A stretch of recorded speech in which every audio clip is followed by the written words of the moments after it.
నిన్నటి రోజు సతీదేవిగా శరీరాన్ని చాలించినటువంటి అమ్మవారు పర్వతరాజు అయినటువంటి హిమవంతుని యొక్క కుమార్తెగా జన్మించి పార్వతీ అనబడేటటువంటి పేరు పొందింది.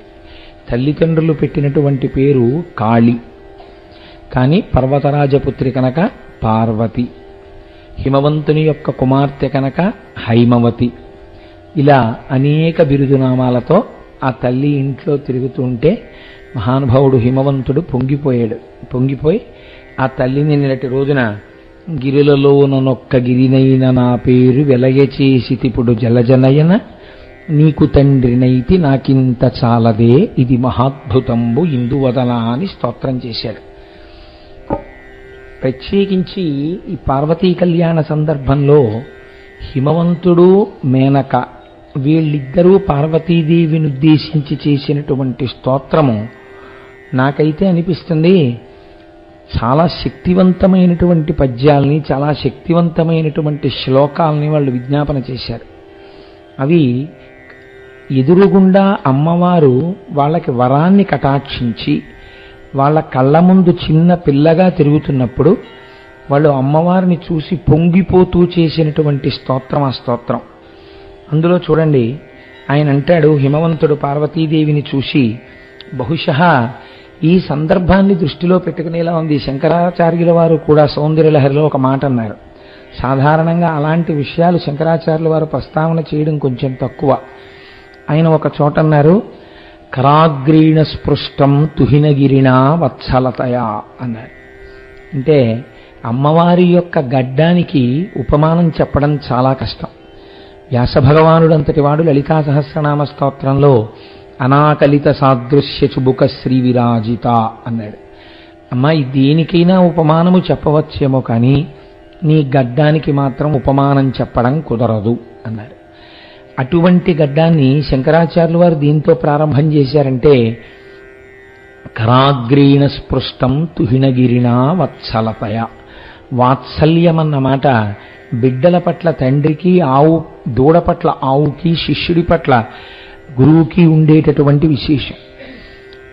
ఆ తండ్రి అయినటువంటి హిమవంతుడు పార్వతీదేవి యొక్క గడ్డాన్ని పట్టుకుని బతిమాలుతూ, అమ్మా పార్వతి అన్నం తినవా, అమ్మా పార్వతి స్నానం చెయ్యమ్మా, అమ్మా పార్వతి పూజ చేసుకోమ్మా అని పట్టుకుని బతిమాలినటువంటి ఆ గడ్డం ఏదుందో హిమవంతుడి చేత స్పృశింపబడిన గడ్డమని శంకరాచార్యుల వారు పొంగిపోయారు.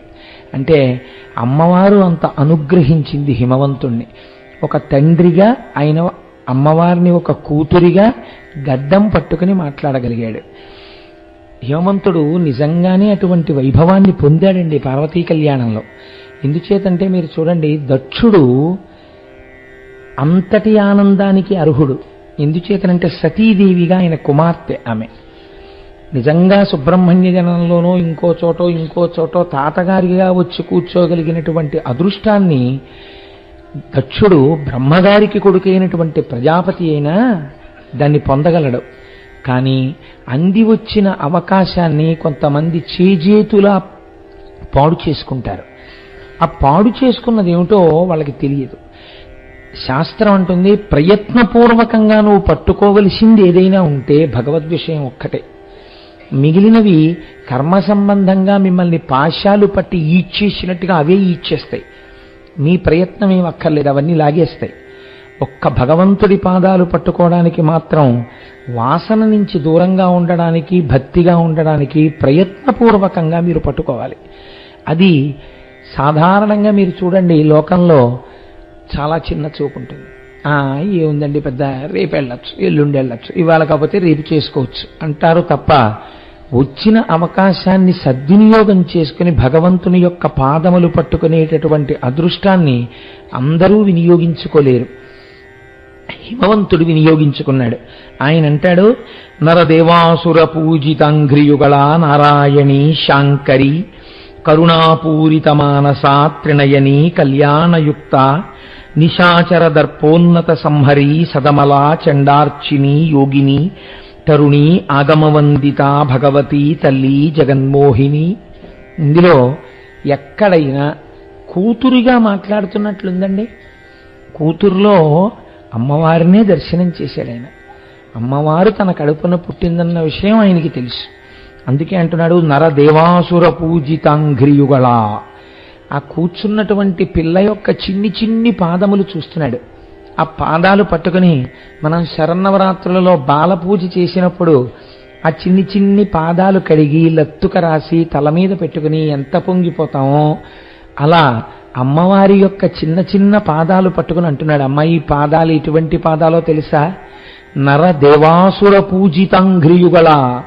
నరుల చేత, దేవతల చేత, రాక్షసుల చేత కూడా పూజింపబడతాయి. నరులు దేవతలు కావాలనుకుంటారు, దేవతలు నరులుగా పుట్టకూడదనుకుంటారు, అసురులు నరుల్ని దేవతల్ని బాధించాలనుకుంటారు. ఎవరి కోరిక తీరాలన్నా లోకంలో మాత్రం ఒక్కటే పట్టుకోవాలి, నీ పాదాలే పట్టుకోవాలి. అమ్మ నరదేవాసుర పూజితాంఘ్రియుగళ. నారాయణి, నారాయణుడు ఆయన చెల్లెలు నారాయణి, వాళ్ళిద్దరిది ఒక్కటే ప్రతిజ్ఞ. యదా యదా హి సాధూనాం దుఃఖం భవతి దానవ తదా తేషాంచ రక్షార్థం దేహం సంధారయామ్యహం అంటుంది దేవీ భాగవతంలో అమ్మవారు. ఎప్పుడెప్పుడు పరమభక్తులైనటువంటి సాధు పురుషుల జోలికి రాక్షస ప్రవృత్తి కలిగిన వాళ్ళు వెళ్ళి బాధ పెడతారో అప్పుడప్పుడు నేను ఒక శరీరాన్ని తీసుకుని వస్తాను అంటుంది. అందుకే శ్రీ మహావిష్ణువుకి అవతారాలుంటాయి, నారాయణి అయినటువంటి అమ్మవారికి అవతారాలుంటాయి. ఈవిడ అవతారాలతో రాక్షస సంహారం చేస్తుంది, ఆయన అవతారం స్వీకరించి రాక్షస సంహారం చేస్తాడు. అలా అవతారం స్వీకరించిన వాడు ఎవరంటే పరమేశ్వరుడు ఒక్కడే. కాబట్టి నారాయణి, శాంకరి శుభం చెయ్యడం మాత్రమే తెలుసున్నటువంటి దానా, కరుణాపూరిత మానస, అపారమైనటువంటి కారుణ్యమున్నదానా.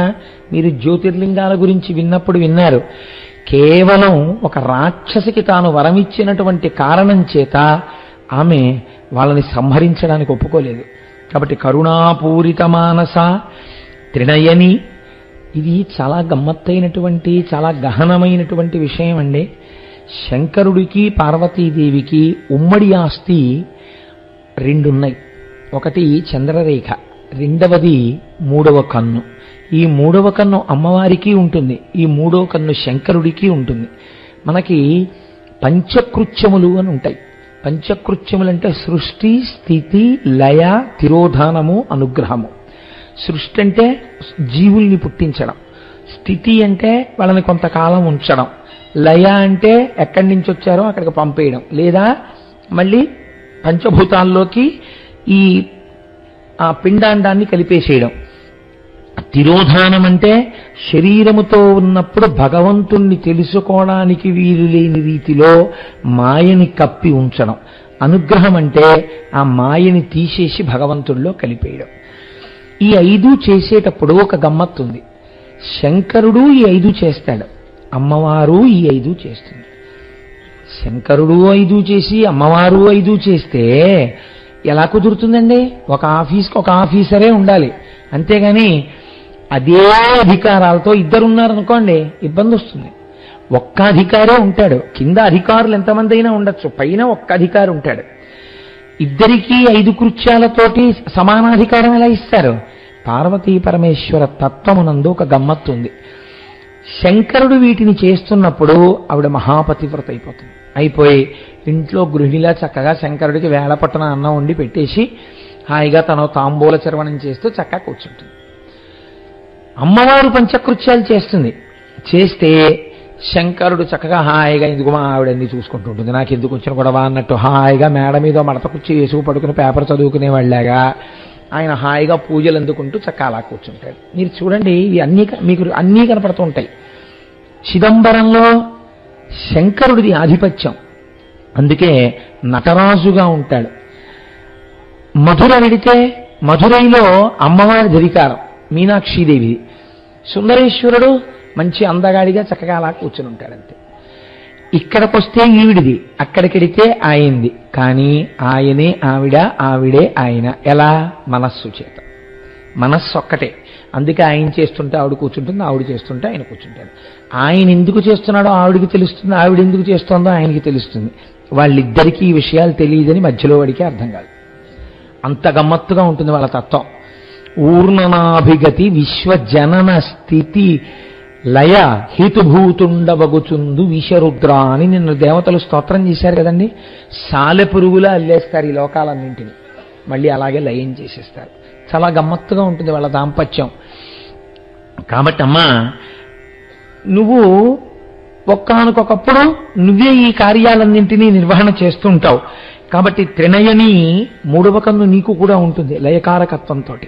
త్రినయని కళ్యాణయుక్త, ఎప్పుడూ కళ్యాణ గుణములతో కూడినటువంటి దానివై ఉంటావు. లేదా చూసేటప్పుడే చాలా అందంగా మనస్సు నిలబడిపోయేటటువంటి సాత్వికమైన రూపంతో ఉంటావు. లేదా అసలు అమ్మ అనేటప్పటికీ సౌందర్యమే ప్రపంచంలో. అమ్మ కన్నా సౌందర్యం ఇంకోటి ఉండదు కదండి. సౌందర్యం అంటే రక్షణ. అమ్మ కన్నా రక్షించేవాళ్ళు ఎవరు ప్రపంచంలో? కాబట్టి కళ్యాణయుక్త నిశాచర దర్పోన్నత సంహరి. నిశాచర, మీరు ఈ మాటని జాగ్రత్తగా గుర్తుపెట్టుకోవాలి. బాహ్యమునందు చూస్తే నిశాచరులంటే చీకట్లో తిరిగేవాళ్ళు రాక్షసులు కాదు. నిశాచర అంటే అజ్ఞానమనేటటువంటి చీకటిలో ఉండిపోయేటటువంటి వాళ్ళ దర్పమును సంహరించేటటువంటి తల్లి. వాళ్ళు మా అంతటి వాళ్ళు మేము లేవని చాలా విర్రవీగుతూ తిరుగుతూ ఉంటారు. తిరిగి తిరిగి తిరిగి తిరిగి తిరిగి ఎవరి జోలికి పెడతారంటే ఆఖరణ భగవద్భక్తుడి జోలికి పెడతారు. అప్పుడు అమ్మవారు జోక్యం చేసుకుంటుంది. జోక్యం చేసుకుంటే వాడిలో శక్తి రూపిణిగా ఉన్న అమ్మవారు వాడికి అర్థమవుతుంది. అర్థమైన తర్వాత అప్పుడు నానా బాధలు పడతాడు. కాబట్టి నిశాచర దర్పోన్నత సంహరి సదమల చండార్చిని యోగిని. అమ్మా, నువ్వు యోగిని, సర్వకాలములయందు యోగమునందుండేటటువంటి దానా. తరుణి, ఎన్ని నామాలతో పిలిచాడండి నిజంగా. ఒక్కొక్క నామం ఈ పద్యం ఒకటే చాలు లోతుగా వ్యాఖ్యానం చేస్తే. తరుణి, ఇదొక చాలా గమ్మత్తైన మాట అండోయ్.